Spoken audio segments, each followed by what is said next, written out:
Hello guys, എന്തൊക്കെയാണ് വിശേഷങ്ങൾ? എങ്ങനെയുണ്ട് നിങ്ങളെ എക്സാംസ് ഒക്കെ?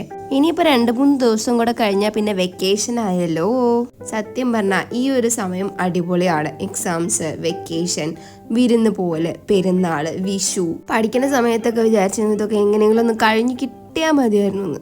എന്നാൽ സ്റ്റഡീസൊക്കെ കഴിഞ്ഞ് വർക്കിനൊക്കെ കയറി ഈ ഒരു ടൈമിലാണ് ആ ഒരു സമയത്തിന്റെ വില മനസ്സിലാവണത്. പറഞ്ഞു നമ്മൾ എവിടേക്കോ എത്തി. നമ്മൾ എന്താ ഉണ്ടാക്കുന്നതെന്ന് വെച്ചാൽ ഒരു ബ്രഷ് ഹോൾഡർ ആണ്. മൗൾഡിറ്റ് ക്ലേ വെച്ചിട്ടാണ് ഇത് ചെയ്യണത്. ഉരുട്ടി പരത്തി മനുഷ്യന്റെ ഊപ്പാടളകി പോയി. നല്ല രീതിയിൽ ഷൂട്ട് ചെയ്തുകൊണ്ടിരിക്കുന്നു. അതിന്റെ ഇടയിൽ സ്റ്റോറേജ് അങ്ങോട്ട് പോയി. അപ്പൊ പിന്നെ അത് റെഡിയാക്കാൻ പോയപ്പോഴത്തേന് മൗൾഡിറ്റ് കുറച്ച് കട്ടിയായി. എന്തായാലും കുറച്ച് അധികം നേരത്തെ മല്ലിക്കെട്ടിന് ശേഷം ഞാൻ ഈ ഒരു രൂപത്തിൽ ഇതാക്കി എടുത്തിട്ടുണ്ട്. അപ്പോഴത്തേനൊക്കെ രാത്രിയായി.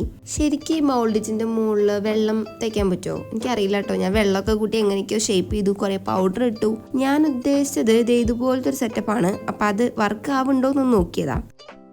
അപ്പം അതേ പണികൾ ഇത്രയും ആയിട്ടുണ്ട്. ഇനി ഇത് ഉണങ്ങട്ടെ. ബാക്കി കാര്യങ്ങൾ നമുക്ക് നാളെ ചെയ്യാം.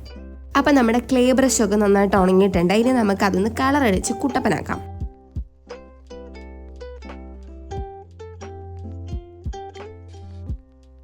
ഞാൻ പറഞ്ഞില്ലേ, ചെയ്തുകൊണ്ടിരിക്കുന്ന സമയത്ത് ഈ ക്ലേ ഒന്ന് ചെറുതായിട്ട് കട്ട പിടിച്ചു വന്ന്, അത് കാരണം ചെറിയ ഇങ്ങനെ ഗ്യാപ്പൊക്കെ വന്നിട്ടുണ്ട്. അപ്പം അങ്ങനത്തെ തട്ടലും മുട്ടലും പൊട്ടലും വൃത്തികേടൊക്കെ നമുക്ക് ഈ പെയിന്റ് വെച്ചൊന്ന് മറക്കാം.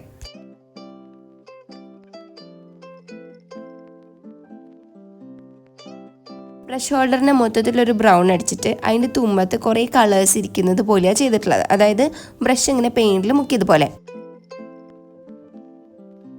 അപ്പം ദേ ഇതാണ് സാധനം. എങ്ങനെയുണ്ട്? ഇനിയിപ്പോൾ കാര്യങ്ങൾ സിമ്പിളായി. പെയിന്റ് അടിക്കുക, ബ്രഷ് നേരെ അവിടെ ഇവിടെ വെച്ച് വൃത്തിയേടാക്കാതെ ഇതിന്റെ മുകളിൽ കൊടുന്ന് ചാരി വെക്കുക. ഇങ്ങനെ ചാരി വെച്ചിട്ട് ഇങ്ങനെ തന്നെ വെച്ചിട്ട് പോകണ്ട, ഒന്ന് കഴുകി വയ്ക്കാൻ മറക്കണ്ട, അല്ലാന്നുണ്ടെങ്കിൽ ബ്രഷിന്റെ പണിക്കുറ്റം തീരും. അപ്പോൾ ഇത്രയേ ഉള്ളൂ ഇന്നത്തെ വീഡിയോ. എല്ലാവരും ട്രൈ ചെയ്ത് നോക്കുക. നല്ല സിമ്പിൾ പരിപാടിയാണ്. അപ്പോൾ വീഡിയോ ഇഷ്ടപ്പെട്ട് കഴിഞ്ഞാൽ ലൈക്ക് ചെയ്യാനും ഷെയർ ചെയ്യാനും എന്തെങ്കിലുമൊക്കെ ഒന്ന് കമന്റ് ചെയ്യാനും മറക്കണ്ട. പിന്നെ ചാനൽ ഇഷ്ടപ്പെട്ട എന്തായാലും ഒന്ന് സബ്സ്ക്രൈബും കൂടെ ചെയ്തേക്കുക.